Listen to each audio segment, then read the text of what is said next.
বাংলাদেশের রক্ত নিয়েও সিন্ডিকেট শুরু হয়ে গেল ভাই। হসপিটালে রক্ত থাকার পর বলে রক্ত নাই। আসলে বাংলাদেশে জন্মগ্রহণ করে আমরা করছি জীবন সবচেয়ে বড় ভুল, আমাদের বাপ মা করছে ভুল। সুপ্রে সরকার বানাইছি আমরা, সেনাবাহিনীর হাতে সরকার দিছি, তারা বাংলাদেশের বালের উন্নয়ন করতে পারে না।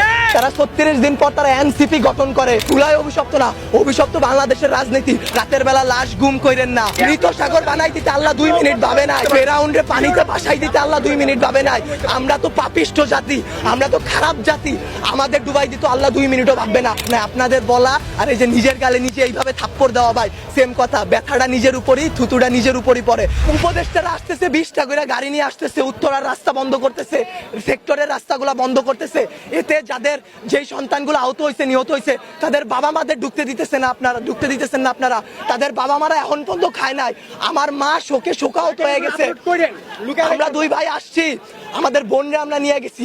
আমার এক বন্ধুর হাতের এইখান থেকে এই পর্যন্ত ওর ডান হাতের অবস্থা করুন ভাই, কাইটা ফেলতে হয় কিনা সেইটাই বোঝা যাচ্ছে না। আমার ওই বন্ধুরই ছোট ভাই ক্লাস 7-এ পড়তো, ওর ঢাকা মেডিকেলে ভর্তি আছে ভাই। কি করব বলেন? আপনারা যে নিউজ নিতেছেন ভাই, মিনিমাম মারা গেছে 150 থেকে 200-র উপরে। আপনারা নিউজ দিতেছেন এইখানে 10 জন, ওইখানে 1 জন, এইখানে 2 জন।